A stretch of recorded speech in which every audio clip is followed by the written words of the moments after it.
പ്രാർത്ഥിക്കാം. എല്ലാവരും പ്രാർത്ഥിച്ചാട്ടെ. Praise the Lord. Hallelujah. Oh Jesus. Hallelujah.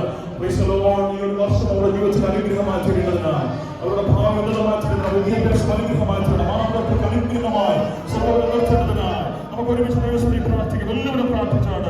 ഞങ്ങളുടെ നല്ല കർത്താവെ അനുഗ്രഹിക്കപ്പെട്ട നല്ല സമയത്തിനായി സ്തോത്രം. കർത്താവ് ഞങ്ങളുടെ കുഞ്ഞുങ്ങളെ ഏൽപ്പിച്ച പ്രാർത്ഥിക്കുന്ന കർത്താവെ അനുഗ്രഹിക്കണമേ. അവരുടെ വിദ്യാഭ്യാസം അനുഗ്രഹിക്കപ്പെടണമേ. ഞങ്ങളുടെ കുഞ്ഞുങ്ങളെ അനുഗ്രഹിക്കണം. കൊച്ചു കുഞ്ഞുങ്ങളെ കർത്താവ് അനുഗ്രഹിക്കണമേ. അവരുടെ ഫലം കർത്താവെ ഈ കുഞ്ഞുങ്ങളെ വെച്ച് നിങ്ങൾ അനുഗ്രഹിക്കുകയാണ്. കർത്താവ് ദൈവത്തിൽ അനുഗ്രഹിക്കപ്പെട്ടവരായി തിരുമാസങ്ങൾ സഹായിക്കണമേ. ദൈവത്തിൽ മാനിക്കപ്പെടുന്നവരായി മാറുമാസങ്ങൾ സഹായിക്കണമേ. ഈ ഒരു വർഷങ്ങളുടെ ജീവിതത്തിൽ മറക്കാൻ കഴിയാത്ത വർഷമാക്കി സമൂഹത്തെ പ്രാർത്ഥിക്കുന്ന കർത്താവേ, ഓ ശാരീരികമായി ബലം കൊടുക്കണം, ആരോഗ്യം കൊടുക്കണം, ദൈവിക സാധ്യത കൊടുക്കുന്ന കുഞ്ഞുങ്ങളെ അവിടെ നിറയ്ക്കണം. ആത്മാവിനാൽ കർത്താവിനെ നിറയ്ക്കുന്നതിനാൽ നിങ്ങൾ പ്രാർത്ഥിക്കുകയാണ്. പരിശുദ്ധാത്മാവിന്റെ വലിയ സാന്നിധ്യം കുഞ്ഞുങ്ങളുടെ സ്വർഗം പകർന്നതിനാൽ ഞങ്ങൾ ഒരുമിച്ച് പ്രാർത്ഥിക്കുന്നു.